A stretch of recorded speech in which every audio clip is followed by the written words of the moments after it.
I have questions about kind of how to differentiate between sixth, eighth, and 12th house issues. I mean, I know that ill health can be associated with all of them. I know that mental health issues, where do they fit? Are they more eighth house? I know that sixth house is more acute health issues and 12th house is more chronic, but I think I'm just kind of muddled up across those three houses. Okay, great question. So, our first question is, how do we differentiate between the issues of the 6th, the 8th, and the 12th houses? Now, for those of you who don't know, these three houses are considered to be the most evil houses of heaven. The reason for that is because the 6th house, the 8th house, and the 12th house do not make any aspects whatsoever to the ascendant. And we consider the 6th house and the 8th house to have a symbolic quincunx relationship to the ascendant, whereas the 12th house has a symbolic semi-sextile relationship to the ascendant. These non aspects are all considered to be relationships of aversion from a traditional astrological perspective. And that means that none of these three houses have the ability to receive the life giving power that is held within the ascendant. And that's what makes these three houses evil houses from a traditional astrological perspective. Now, people oftentimes ask where the second house falls on that spectrum, because as we know, the second house also isn't having an aspect to the ascendant, or rather, the second house, much like the 12th house, also has a semi sextile relationship to the ascendant. Be that as it may, from a traditional perspective, we consider the second house to be anaphora, which means that planets that are in the second house all have this promise of rising from within the underworld and rising towards the life giving power that is held in the ascendant. And this is why the second house is thought to be a place of blessedness, whereas the 12th house, representing the end of our cycle of houses, as well as it being a cadent house, is considered to be an evil house of heaven. Now, to the question as to how we differentiate the various issues that show up between the 6th, the 8th, and the 12th house, the 6th house has always been thought of as a house of sickness and disease from a traditional astrological perspective. So, when we're interpreting a natal chart for the purpose of identifying the morbificant planet, or the planet that is most likely going to cause illness or disease within the life of a person, that planet is oftentimes going to be a planet that is either terrestrially located within the 6th house or the ruler of the 6th house. Both of those planets, whether the occupant of the 6th house or the ruler of the 6th house, can be a morbificant planet from a traditional astrological perspective, meaning that that planet is going to be responsible with disease within the context of the chart that we're looking at. Now, beyond that, the eighth house also has morbificant tendencies because the eighth house is a house of morbidity, or in other words, the eighth house is a house of death. So, this notion of the eighth house being a house of death makes it a very important house for us to explore from a medical astrology perspective. And within traditional medical horary, having the ruler of the ascendant in the eighth house from a horary perspective, in which the question, is this person going to die, is being asked, then that is one of the indications of death within a medical horary chart. Now, in the 21st century, we tend not to talk about death that much within the context of our modern astrological practice, but it's important for us to know that death has always been one of the cornerstone topics of a concrete event based astrological practice, which all traditional astrology can be considered to be concrete event based astrology.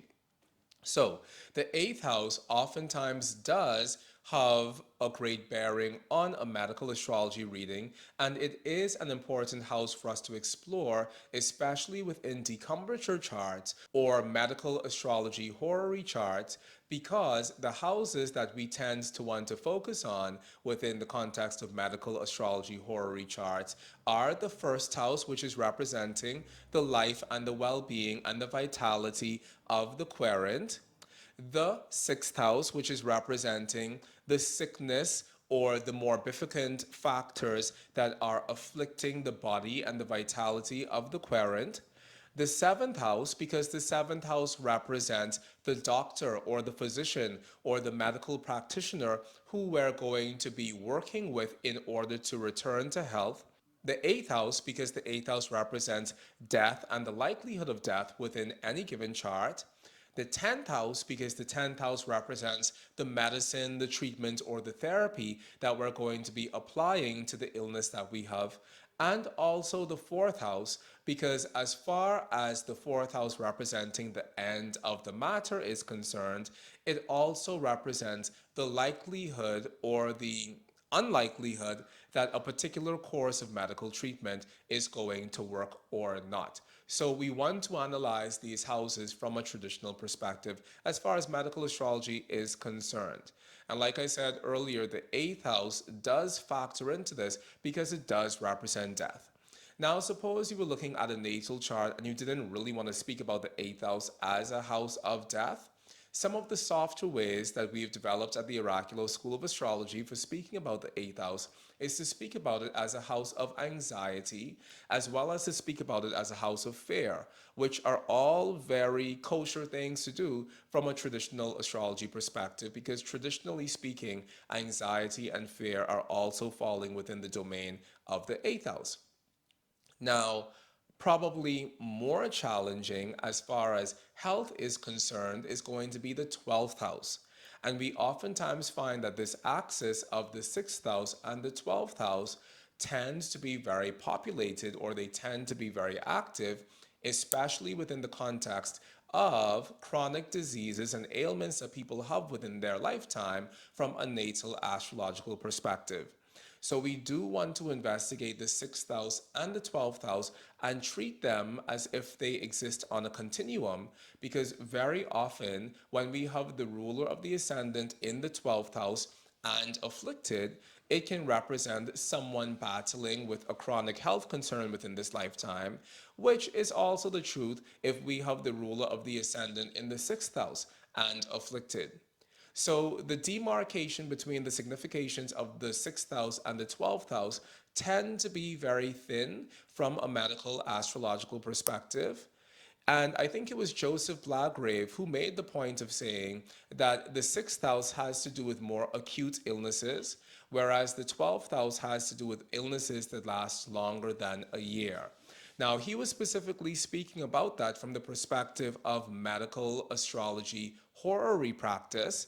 But I think in general, there's something to be said about the sixth house and the 12th house in general being on a continuum of ill health within our birth chart. Also, Jean Baptiste Morin wrote within his Astrologia Gallica that the 12th house is actually the house of sickness.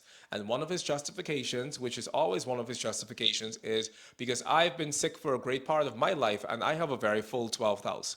Now, while that probably doesn't hold up from an astrology research perspective, it is noteworthy that very often when people have challenging health conditions, then those people are also oftentimes having a very strong story, either specifically with the sixth house by itself or with the 12th house by itself, or very frequently with the axis of the sixth house and the 12th house together.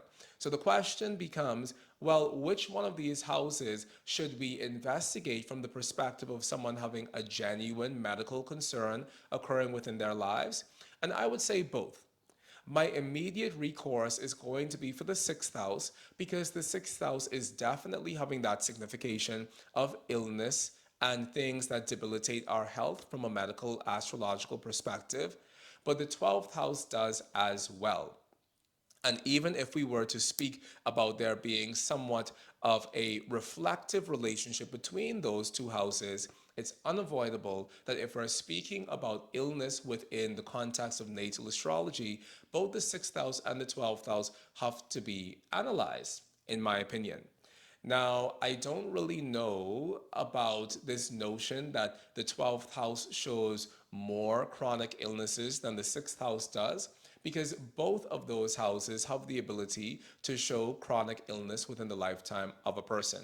However, our first recourse as far as illness is concerned within the birth chart is to investigate that through looking at the sixth house, and then secondarily to investigate that by looking at any afflictions to the ruler of the ascendant in general, which having the ruler of the ascendant in the 12th house or the 6th house is most definitely going to be an affliction.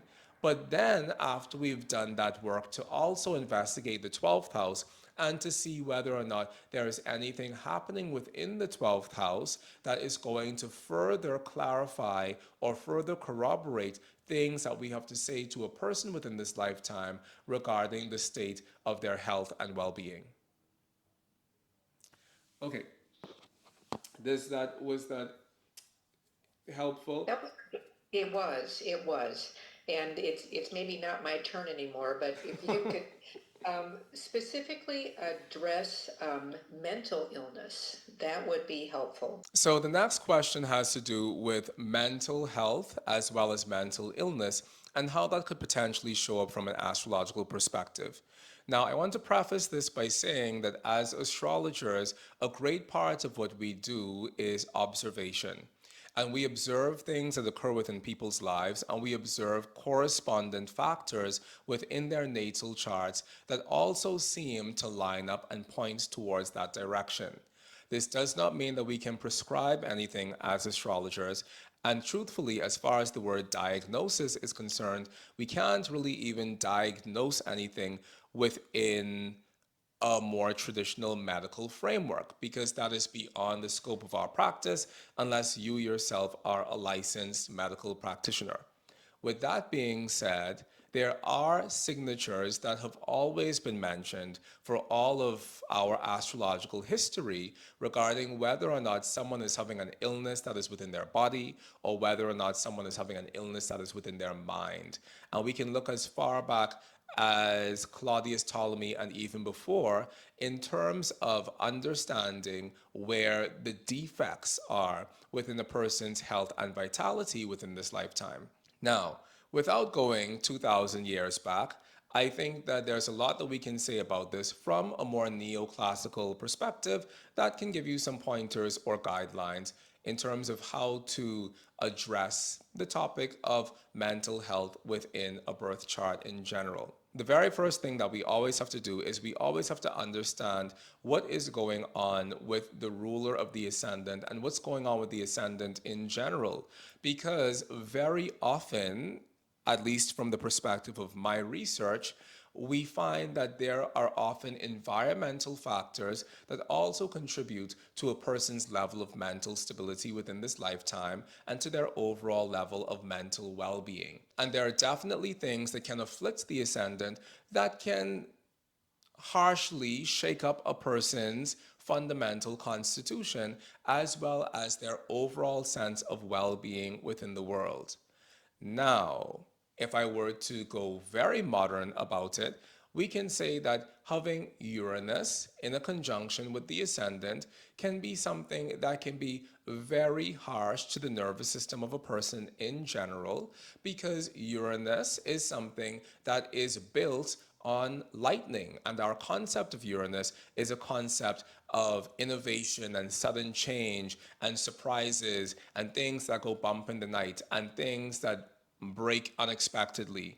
And so Uranus very oftentimes has to do with us not really being able to find the greatest amount of grounding within the world at large. Now, we have to be mindful that different people deal with everything differently. So how somebody with a Jupiter-ruled ascendant deals with Uranus conjunct the ascendant is going to be very different from how somebody with a Mercury-ruled ascendant is going to deal with the Uranus conjunct their ascendant, and that's definitely going to be different than how someone with a Saturn-ruled ascendant is going to deal with Uranus conjunct the ascendant. So within all things, we have to be mindful who we're speaking to and who is the person who has the chart because someone might revel in their Uranus conjunct their ascendant, and that might be something that they're able to function at a very high state of functionality within, whereas somebody else might abhor or might hate the fact that Uranus is conjunct their ascendant because it's given them no stability at all within the context of their lifetime. They came from a family where divorce was prevalent, they came from a family that constantly moved, and they don't feel really settled within their bodies, and they definitely don't feel settled within the world. So we always have to understand fully who it is who has the chart and what is their likelihood to deal with something that we might traditionally consider to be an affliction in a way that doesn't actually look like an affliction in someone's lived experience. So that's the very first thing.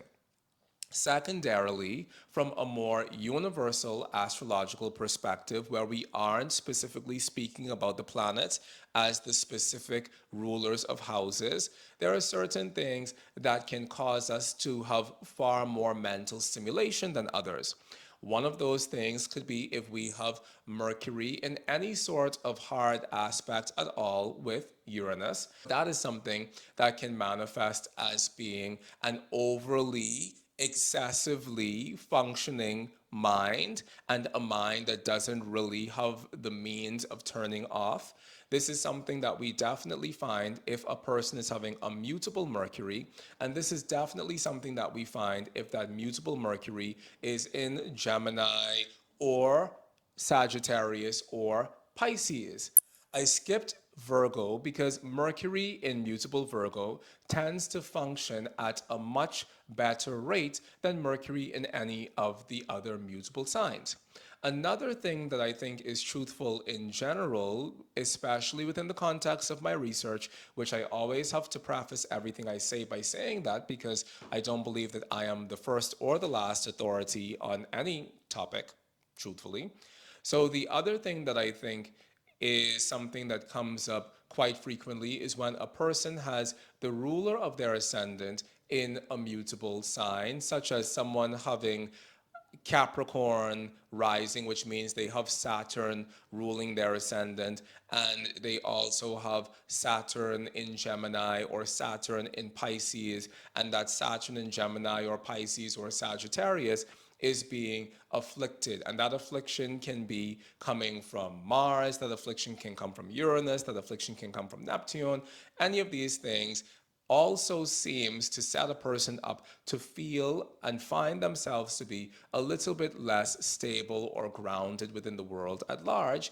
And these things can also move in the direction of potentially being challenging from a mental health perspective.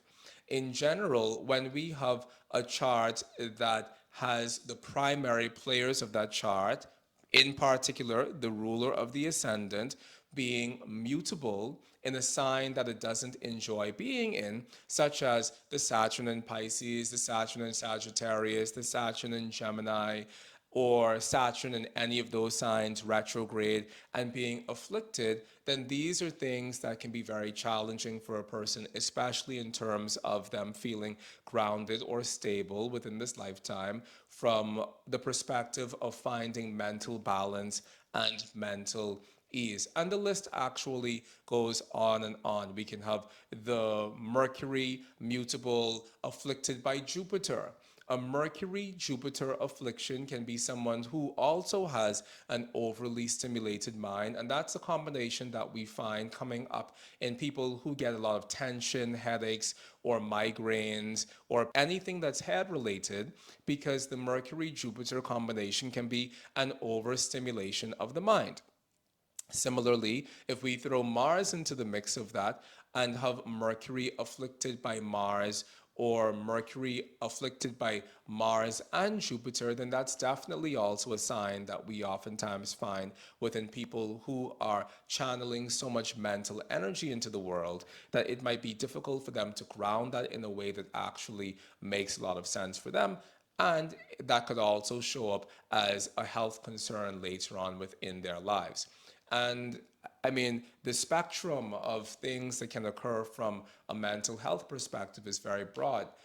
People who have and the next thing I'm going to say is a vast generalization, and I don't say it lightly, and I definitely think that every single astrological point that's made needs to be taken in context with the larger realities of someone's chart as a whole. So, no one thing that is said can be thought of as the be all and the end all for why somebody has a particular problem manifesting within their lives. So there's that. The other thing that we find very often in terms of people not necessarily feeling as if they can ground and center and find their roots in this world, which I think is a very big deal, especially from the perspective of mental health, because fundamental to mental health is being able to ground and being able to come back to your center and being able to know where you are in space and know where you are within yourself. And there are things within our chart that can prevent that from happening. Another thing that seems to prevent that from happening, generally speaking, and once again, we want to make sure that we're not just looking at one thing and coming to a conclusion, but we're looking at several things. But another thing is if a person is having a mutable Saturn, particularly when it comes to Saturn in Gemini, as far as my personal experience with this is concerned, a mutable Saturn that's afflicted, potentially afflicted by being retrograde, and in opposition to either Uranus or Neptune.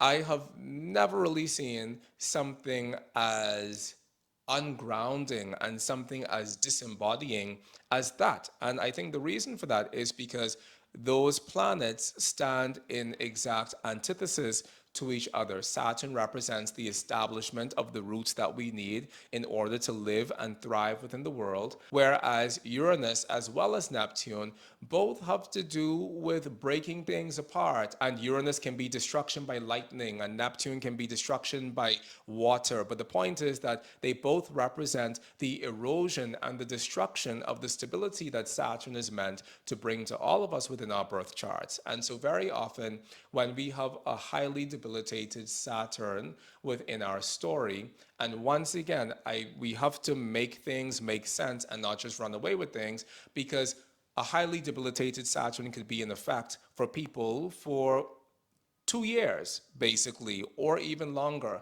So we really can say that every baby within a 2 year span of time is going to have issues grounding themselves mentally, because it's a reckless thing to say, which is why I say we always need to see how things fit within the larger context of a person's chart in general. However, as a general signature, the Saturn, mutable, retrograde, and afflicted by either Uranus or Neptune is another thing that makes a person feel unsafe within the world. And that level of lack of safeness within the world can also lead to a person not feeling the most mentally grounded or stable. And that can show up in more challenging ways later on within that person's life. So there are so many things, and I can go on and on about this. The last thing I'll say is that I also think that afflictions to the fourth house can be very challenging as well, because our fourth house is our cosmic root within this lifetime. The fourth house represents the father, but the fourth house also represents our family and our genealogy and our level of patriotism and our connection to the earth. So when we have a fourth house that's very afflicted, even though the fourth house is the very basement of our chart, if your house is flooding from the basement, then chances are there's no other part of your life that you can actually feel stable in, because the actual foundation upon which your chart is built is a foundation of instability. So, afflictions to the fourth house can also be a major challenge within the lifetime of a person, especially in terms of feeling mentally grounded within the world. And I think that a lot of the things that afflict us mentally and that become pathologies later on in life, especially as far as mental health is concerned, very oftentimes start within places that have nothing to do with our mind or our brain at all, but they oftentimes start within the larger realities of how we find ourselves being oriented to life in general. And as far as our charts are concerned, our charts have the ability to show us not just how we orient ourselves to life, but it also shows us the sort of way that life orients itself to us and the sort of continuous themes that life brings up. And when we have a theme continuing over and over again within our lives, those themes oftentimes begin to manifest within our physiology. So, that is my opinion on how we find mental well being within the context of our natal charts. Does that make sense? Yes, that was very helpful. Thanks. Just the whole conceptualizing it as groundedness and things that challenge that. So, Yeah. thank. Yeah, and I think for me, I rather conceptualize it in that way. And I know you have a history in psychology, and I know that that's probably where a part of where this is coming from for you. But oh my God, this room is full of psychologists. We have Nancy is a psychology person, John is a psychology person, Martha is a psychology person, Musical is a psychology person. Jeez Louise, I feel like I'm in talk therapy. Anyway, so the point is that yeah, I know that that's where it's coming, or it could be where it's coming from for you, and it's a thing where you could just look at the charts. I mean, look at charts of people, start to collect charts of people who have various mental health concerns. I have a whole, you know, shopping bag of schizophrenia cases as far as charts are concerned, and bipolar disorder as well. And so I think that you look at the charts and you look for recurrent patterns within those charts, and you'll see a lot of the things that I've said today. Okay, great stuff.